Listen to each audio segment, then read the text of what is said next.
I need to be honest with you all. This isn't just a story. This is a memory that's been burned into me, a series of events from my life that I've replayed in my mind 1,000 times. The weight of the old brass key felt impossibly heavy in my hand as I stood on the familiar pine porch of my family's cabin, the air thick with the scent of rain and grief. My stepfather, Richard, blocked the doorway, his silhouette a dark void against the warm light spilling out from the home my father built. He snatched the key from my palm and, with a final metallic click of the new deadbolt he'd installed, locked me out of my own life, leaving me with nothing but a cardboard box of my childhood memories and the chilling pronouncement, "Your mother and I decided. This is mine now."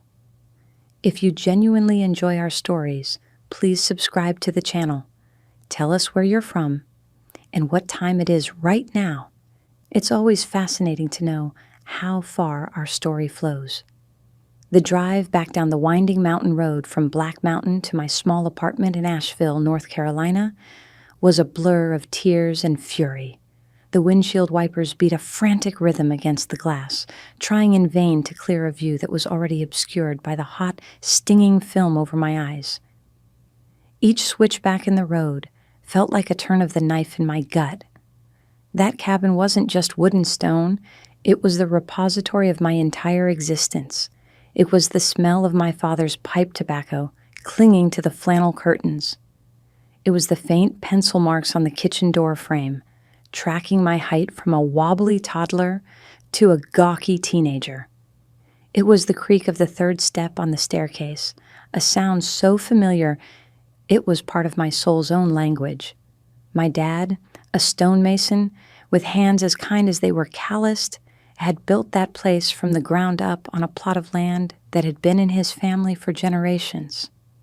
He'd laid every river rock for the hearth himself, his laughter echoing through the pines as he worked.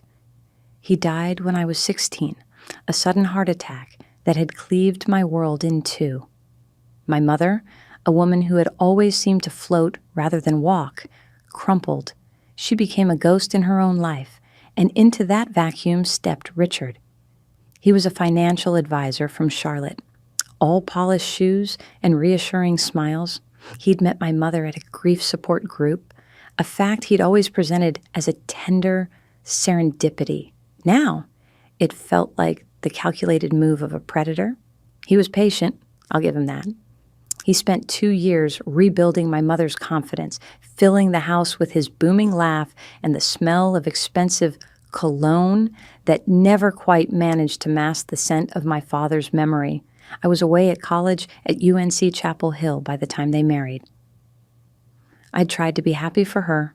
I truly did. But there was a coldness in Richard's eyes, a transactional quality to his affection that always set my teeth on edge. He'd compliment my mother's dress, but his eyes would be scanning the room, assessing its value. He'd hold her hand, but his thumb would tap impatiently against her knuckles. When I'd visit, he would call the cabin the asset or the property, never home. Now my mother was gone too. A brutal, fast-moving cancer had taken her just 3 weeks ago. The funeral was a quiet, somber affair. Richard had played the part of the grieving widower perfectly, accepting condolences with a practiced sadness. I thought his coldness on the day of the funeral was just his way of processing. I was naive. It was the calm of a victor, surveying his spoils. The box he'd handed me on the porch sat on my passenger seat, a flimsy cardboard tombstone from my past. Inside, I knew, were the things he'd deemed worthless. My father's worn copy of Walden, a collection of arrowheads we'd found together in the creek, my childhood teddy bear with one button eye. He had curated my grief, packaged my history, and handed it to me as a severance package. The betrayal was so profound, so absolute, it left me breathless. It wasn't just about a building. He had weaponized my mother's death to steal my father's legacy. He had waited until I was at my most vulnerable, an orphan. at 27 to erase me from the one place on earth I felt anchored. As I pulled into the parking lot of my sterile apartment complex, the rain finally stopped. The world outside was washed clean, but I was filthy with a rage so pure and so potent, it scared me. He thought he'd locked me out. He had no idea he'd just unlocked something inside of me, something that had been dormant my whole life. He had started a war. The first few days were a fugue state. I'd sit on my couch, staring at the unopened cardboard box, the silence of my apartment amplifying the roaring in my head. Sleep offered no escape, filled with nightmares of Richard's smug face and the sound of that deadbolt sliding into place. The grief for my mother was a raw, open wound, now infected with the poison of Richard's betrayal. I couldn't separate one from the other. Did she know what he was planning? Was she a willing participant? Or was she his victim too? The uncertainty was agony.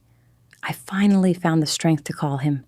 My hands were shaking so badly I could barely dial the number. He answered on the second ring, his voice smooth and untroubled, as if he were taking a call from his tailor. "Chloe, I was wondering when you'd call," he said, a hint of condescending amusement in his tone. My voice came out as a strangled whisper. "Why, Richard? Why would you do this?" He sighed, a theatrical sound of practiced patience. "It's what your mother wanted. We talked about it at length. The cabin is a lot of upkeep, a lot of responsibility. She wanted me to be secure. She signed the deed over to me, fair and square. It's all perfectly legal, I assure you." The words, "she signed the deed," hit me like a physical blow. It couldn't be true. My mother knew what that cabin meant to me. To my father's memory, it was supposed to be mine, a promise made long ago. "I don't believe you," I said, my voice gaining a sliver of strength. "She would never do that." Richard chuckled, a dry, rasping sound. "Belief is a funny thing, isn't it? It doesn't hold up very well against a notarized document. Look, Chloe, I'm trying to be civil here. Your mother was a wonderful woman, but she wasn't practical. This is just business. I'm thinking of selling the place. A developer from Atlanta is very interested. Big plans. A spa resort, I think." The casual cruelty of it, the thought of my father's hand-built hearth being bulldozed for a yoga studio and a juice bar, was enough to snap me out of my stupor. The grief receded, replaced by a cold, sharp clarity.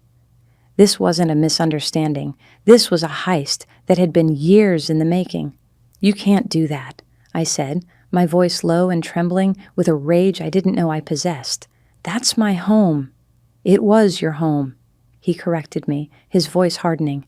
"It's my asset now. Don't call this number again. If you have any further questions, you can direct them to my lawyer." And he hung up. The finality of the click sent a shockwave through me. My lawyer. The phrase echoed in the empty room. He was daring me to fight him, confident in his position. He saw me as a grieving, emotional girl, easily dismissed. He was wrong. That night, I finally opened the cardboard box. I pulled out my father's book, The Arrowheads, the Worn-Out Bear. At the very bottom, tucked into a faded photo album, was a small stack of letters my mother had written to her sister, my Aunt Carol, in the last year of her life. I had given them to Mom for safekeeping after Carol passed away. My hands trembled as I unfolded the brittle pages. Her handwriting, once so elegant and flowing, was shaky, a spider's crawl across the page. As I read, a sickening picture began to form. She wrote about Richard being so attentive, always there with documents to sign, telling her not to worry her pretty little head about the details. She mentioned how he'd changed her prescriptions, keeping them organized for her, how he'd dismissed her hospice nurse, insisting he could manage her care alone. One line stood out, scrawled in the margin of a letter from 2 months before she died. "Richard says the new morphine makes me confused, but I feel clearer than ever. He doesn't like it when I'm clear." My blood ran cold. He hadn't just manipulated her. He'd isolated her, drugged her, and waited for her to be weak enough to sign away my birthright. This wasn't just about a cabin anymore. This was about justice for my mother. My first step was the Buncombe County Register of Deeds. The imposing government building in downtown Asheville felt alien and intimidating. I requested a copy of the deed to the cabin. The clerk, a kind-faced woman with a weary smile, handed me the file. There it was, in black and white. A quitclaim deed dated 6 weeks before my mother's death, transferring the property from her name to Richard's alone. Her signature was a faint, spidery scrawl, nothing like the confident script I knew so well. The notary's stamp was from a mobile service I'd never heard of. It was, as Richard had boasted, perfectly legal on the surface. But I knew it was a lie. I then took a trip to the bank, the one my mother had used for 40 years. I had been on her accounts until she married Richard, at which point he had streamlined their finances and had me removed. Armed with a copy of her will, in which I was the primary beneficiary, a fact Richard had conveniently ignored, and a great deal of pleading, I convinced a sympathetic bank manager to let me review her statements from the past year. The picture grew darker. Large sums of money had been transferred from her savings to Richard's personal investment accounts. There were payments to luxury car dealerships, high-end restaurants in Charlotte, and a recurring charge for a posh downtown apartment rental. He had been living a double life, funded by my mother's slow, painful death. My grief had now been forged into a diamond-hard resolve. I wasn't just a daughter mourning her parents. I was an instrument of their vengeance. Richard had left me with nothing, but he'd also given me a gift, a singular, all-consuming purpose. He thought the law was his shield. I would make it my sword. I needed a lawyer, not just any lawyer, but someone who understood the gritty, ugly side of family disputes. I found him in a small, dusty office over a bookstore on Haywood Road. His name was Ben Carter, a semi-retired attorney who looked more like a tired bloodhound than a shark. He listened to my entire story without interruption, his eyes missing nothing. When I finished, he leaned back in his creaky chair and steepled his fingers. "Your stepfather," he said, his voice a low, gravelly rumble, "is a classic predator. The law is a blunt instrument in cases like this. Undue influence is damn hard to prove, especially posthumously. He has the signature, he has the deed." My heart sank. "So there's nothing I can do?" Ben held up a hand. "I didn't say that. I said it's hard, not impossible. Predators like Richard are arrogant. Arrogance makes people sloppy. We can't attack the deed head on, not yet. We need leverage. We need to find where he's sloppy." Over the next few weeks, Ben's words became my mantra. I became a detective in the wreckage of my own life. I spent hours in the library, poring over public records. I ran a background check on Richard and found a history of shady business deals and lawsuits that had been settled out of court. He was a financial vampire, leaving a trail of drained accounts and ruined lives. The mobile notary who had stamped the deed? A quick search revealed he'd had his license suspended 2 years prior for falsifying documents. It had since been reinstated, but the stain was there. It wasn't a smoking gun, but it was gunpowder. The real breakthrough came from an unexpected source. I remembered the hospice nurse Richard had fired, a woman named Maria. I found her through her old agency. We met for coffee at a small cafe in West Asheville. Maria was hesitant at first, afraid of losing her job, but as I told her what Richard had done, her professional composure cracked. "He was a nightmare," she confessed, her voice trembling slightly. "Your mother was a lovely woman, but so vulnerable. He controlled everything, her medication, her visitors. He was always pushing papers in front of her." The day he fired me, I heard him yelling at her that she was being ungrateful, that he was the only one who cared about her legacy. He made sure she was completely alone with him at the end. She then told me something that made the hair on my arms stand up. The day before the deed was signed, my mother had been lucid. She had asked Maria to help her call me, but Richard had walked in, taken the phone, and told Maria her services were no longer required.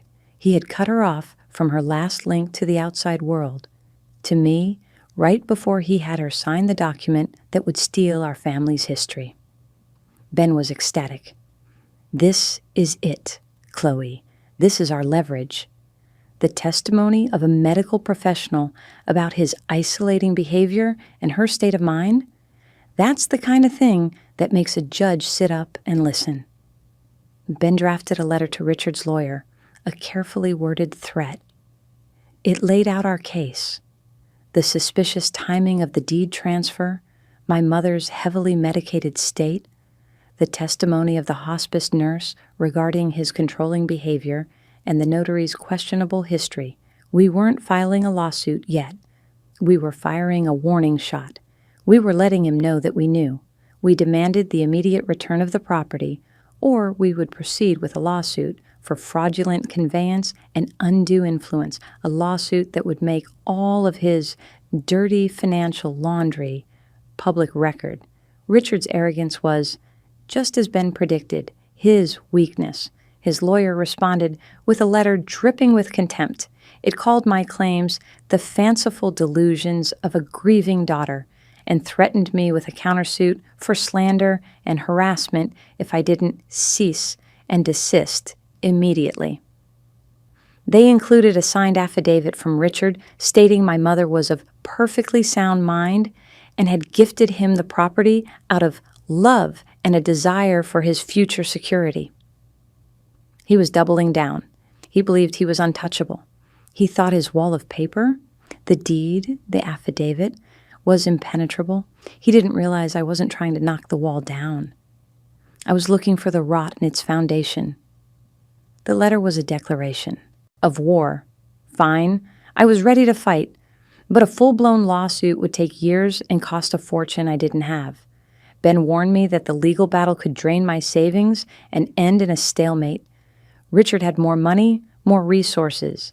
He could bleed me dry in court. For a moment, despair washed over me again. He was going to get away with it. He was going to sell my father's legacy to the highest bidder, and I'd be left with nothing but legal bills and bitter memories. I drove up to the mountains that night, parking my car at a scenic overlook on the Blue Ridge Parkway, a spot where you could just see the peak where the cabin was nestled among the trees. The air was crisp and cold. I could see the lights of Asheville twinkling below, a world away. I felt so small, so powerless against him. Then I remembered my father. I remembered him sitting on the porch, teaching me how to skip stones across the creek. He'd told me, "Chloe, never let a bully win just because he's louder than you. You stand your ground, you be smarter than him, and you wait for your moment. Everyone makes mistakes. Be smarter than him.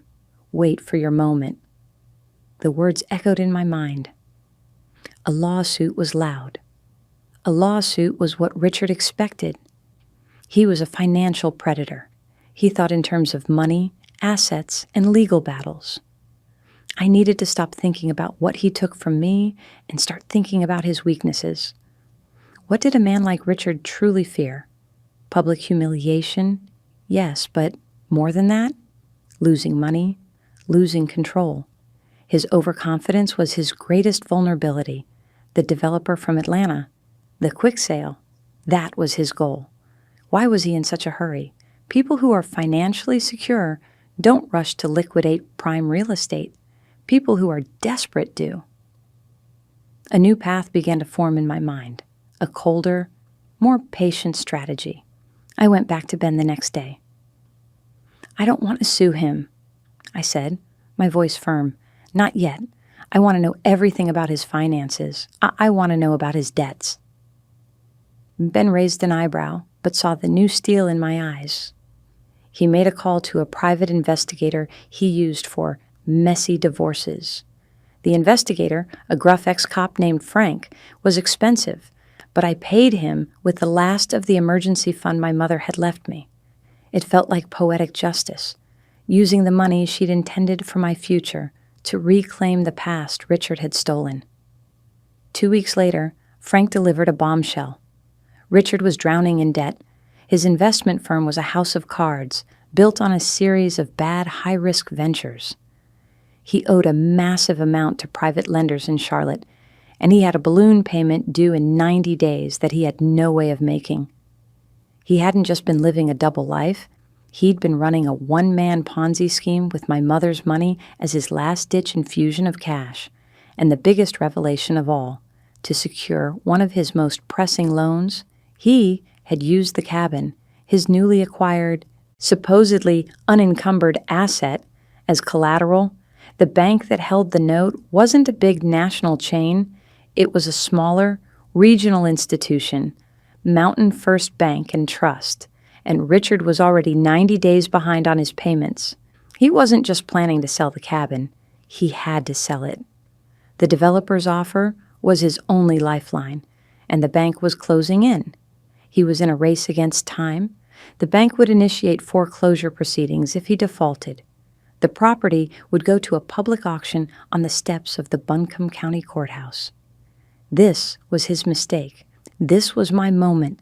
A cold, audacious plan bloomed in my mind. I couldn't fight him for ownership of the cabin through the courts, but what if I didn't have to? What if I could just buy it? I spent the next month living like a monk. I took on extra freelance work as a graphic designer, working late into the night until my eyes burned. I sold my car and started taking the bus. I ate ramen and rice and funneled every single penny I had into a separate savings account. I also called the one person I knew I could trust, an old friend of my father's named Sam. He was a retired contractor who had helped my dad build the cabin's foundation. He despised Richard from day one. I told him everything. Without a moment's hesitation, he offered me a personal loan, a significant sum he had tucked away for his retirement. "Your father was the best man I ever knew, Chloe," he said, his voice thick with emotion. "It would be an honor to help you get his home back. We'll call it an investment in justice." With my savings and Sam's loan, I had a war chest. It wasn't a fortune, but with careful bidding, it might just be enough. The key was to let Richard believe he had already won. I instructed Ben to send his lawyer a formal letter, stating that due to financial constraints and the emotional toll, I was dropping my case. I was giving up. It was the hardest letter I've ever had to write. It felt like a betrayal of my parents, a surrender, but it was a strategic retreat, a feint to lull the enemy into a false sense of security. I could almost picture Richard reading it, a smug, triumphant smile spreading across his face. The poor, emotional girl had finally run out of steam. He could now focus on what really mattered, closing the deal with his developer and saving his own skin. He wouldn't be watching his back anymore. He would be looking straight ahead, right into the trap I was setting. The notice of the foreclosure sale appeared in the Asheville Citizen-Times exactly 1 month later. It was a small block of text buried in the legal section, but to me, it blazed like a beacon. Public auction by order of Mountain First Bank and Trust, the property and parcel located at 14 Raven Ridge Road, Black Mountain, NC. The date was set for a Tuesday morning, 2 weeks away. Everything hinged on that day. The morning of the auction was unnaturally beautiful. The sky over Asheville was a crisp, brilliant blue, and the autumn air was sharp with the scent of wood smoke and decaying leaves. I stood on the steps of the Buncombe County Courthouse, a place I'd only ever seen in pictures, my heart hammering against my ribs like a trapped bird. I clutched my certified check in my coat pocket, the paper stiff and cold. It represented every sacrifice I'd made, every tear I'd shed, every ounce of rage I had channeled into this one single moment. There were a handful of other bidders, mostly professional-looking men in suits. real estate investors who smelled a bargain. And then I saw him. Richard arrived in a sleek black Mercedes, looking relaxed and confident. He was with another man, a portly, florid man in an expensive-looking golf shirt, who I immediately knew was the developer from Atlanta. And they were laughing, clapping each other on the back. They didn't see me. I had pulled my hair back under a simple beanie and was wearing sunglasses, standing near the back of the small crowd. To them, I was just another anonymous face. They thought this was a formality. Their plan, I surmised, was for the developer to buy the property for a low price at the auction, wiping out the bank's lien and clearing the title for their big resort project. Richard would get a kickback, enough to satisfy his other lenders, and walk away clean. It was a neat, tidy, and utterly corrupt plan. The auctioneer, a fast-talking man with a booming voice, began the proceedings. He read the legal description of the property, his words echoing off the stone facade of the courthouse. My property, my home. My entire life reduced to a parcel number and a list of zoning regulations. "We'll open the bidding at $200,000, he announced. The developer immediately raised his paddle. 200. It was a lowball offer, designed to scare off casual interest. Another investor countered, 225. Richard and the developer exchanged a smug glance. The developer raised his paddle again without hesitation. 300. The other investor shook his head and stepped back. The auctioneer began his count. $300,000. Do I hear 325? Going once? This was it. I had to time it perfectly. I had to let them feel the victory in their grasp. Going twice. My hand, slick with sweat, pulled the folded cashier's check from my pocket. I unfolded it slowly, the paper crinkling in the quiet tension. I took a deep breath, stepped forward, and raised my hand. My voice, when it came out, was clearer and louder than I expected. 400,000. A collective gasp went through the small crowd. Richard, who had been looking at his phone, snapped his head up. His eyes scanned the crowd, found me, and widened in disbelief. The color drained from his face. His smug smile evaporated, replaced by a mask of pure, unadulterated shock. The developer stared at me, then at Richard, a look of confusion and irritation on his face. He muttered something to Richard, who just stood there, frozen. "We have 400,000, the auctioneer boomed, a new energy in his voice. "The bid is 400,000. The developer, after a sharp jab in the ribs from Richard, recovered his composure and raised his paddle again. 425. He said it with a scowl, an angry little puff of air. This wasn't part of their plan. This was supposed to be easy. I didn't hesitate. 450. My voice didn't waver. I looked directly at Richard, letting my sunglasses slip down my nose. I wanted him to see my eyes. I wanted him to see that this wasn't about money. This was a reckoning. A frantic, whispered argument erupted between Richard and the developer. I could see the panic in Richard's eyes. This was his last chance, his lifeline, and a ghost from his past had just shown up to sever it. The developer looked furious. He raised his paddle one last time, his voice strained. 475. This was near my limit. My heart pounded in my ears. I had done the math 100 times. I knew what the property was worth, and I knew what I could afford. I had one more bid in me, one final knockout blow. I let the silence stretch out. The auctioneer looked at me, his gavel poised. The bid is $475,000. Going once. I held Richard's gaze. I saw not a powerful, untouchable man, but a desperate, cornered animal. All the fear he had instilled in me, all the pain, it was all flowing back toward him. Going twice. I raised my hand. I raised it high. $500,000. The words hung in the crisp autumn air. The developer threw his hands up in disgust and turned away. He was out. It was over. All eyes were on Richard, who stood as if turned to stone, his face a pale, slack-jawed picture of utter defeat. The auctioneer's voice rang out like a victory bell. "Sold! For $500,000 to the young lady in the back!" The gavel came down with a crack that sounded like the breaking of a curse. People started clapping. I walked forward on legs that felt like they might give out from under me and handed the auctioneer my check.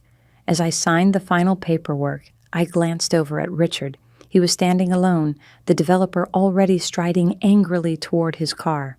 He looked old and small and utterly ruined. Our eyes met one last time across the courthouse steps. I gave him a small, slow smile before turning my back on him for good. I didn't go to the cabin right away. The legalities took a few weeks to finalize. The deed, the real deed, was now in my name. Chloe Ann Miller.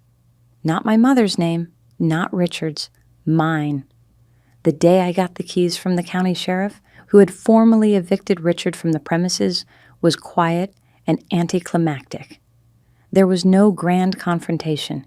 He was already gone, vanished, back to whatever financial hell he had created for himself in Charlotte. The drive up the mountain was different this time. It wasn't a retreat from grief, but a journey home. I parked in the same spot I always had, under the tall oak tree, whose leaves were now a brilliant, fiery crimson. The air smelled of pine and damp earth, the scent of my childhood. The new deadbolt Richard had installed was still on the door, a small, ugly scar. I didn't have the key for it. Instead, I used the crowbar I had brought with me. With a screech of protesting metal and a splintering of wood, the door jamb broke. The sound was violent, but it felt like liberation. I pushed the door open. The cabin was empty. He had taken all the furniture, everything my mother had bought with him. But he had left the soul of the place intact. He had left my father. The stone hearth was still there, cold and dusty. The pencil marks were still on the door frame. The third step on the staircase still creaked when I stepped on it. I walked through the silent, echoing rooms, running my hands along the walls, refamiliarizing myself with every nook and cranny. It was mine. The victory was quiet and deeply personal. It wasn't just that I had won, it was how I had won. I hadn't used his tactics. I hadn't lied or cheated or manipulated. I had used his own arrogance, his own greed, against him. I had, as my father advised, been smarter. I had waited for my moment. I spent that first night on the floor in a sleeping bag in front of the fireplace, the same spot where my father used to read to me. The moonlight streamed through the large picture window, illuminating the dust motes dancing in the air. I felt a sense of peace I hadn't known since before he died. I was home. Weeks turned into months. I slowly began to bring the cabin back to life. I found old furniture in antique shops in Asheville that looked like it belonged. I hung new curtains. Sam, my father's old friend, came up and helped me repair the broken door jamb. His presence a comforting link to the past. We sat on the porch one evening, drinking beer as the sun set behind the mountains, painting the sky in shades of purple and orange. "Your dad would be so damn proud of you, Chloe," he said, his voice husky. I knew he was right. This was more than a house. It was a testament, a promise kept. One cold evening in late winter, a thick blanket of snow covering the mountains, I received a letter. It had been forwarded from my old apartment in Asheville. It was from a debt collection agency, a final, flimsy attempt to locate Richard regarding his outstanding loans, citing his last known association with the cabin's address. He had apparently defaulted on everything, his entire house of cards collapsing just as I had intended. I looked at the letter, at his name on the paper, and felt nothing. No anger, no pity, just a profound sense of distance. I crumpled the letter into a tight ball, walked over to the stone hearth, and opened the flue. I struck a match, and soon a small, cheerful fire was crackling, its warmth pushing back the winter chill. I tossed the crumpled letter into the flames and watched as the last trace of Richard's existence in my life turned to gray, weightless ash. He stole my inheritance, so I bought his ruin at auction. And the fire I built with the wreckage of his life kept me warm all winter. The end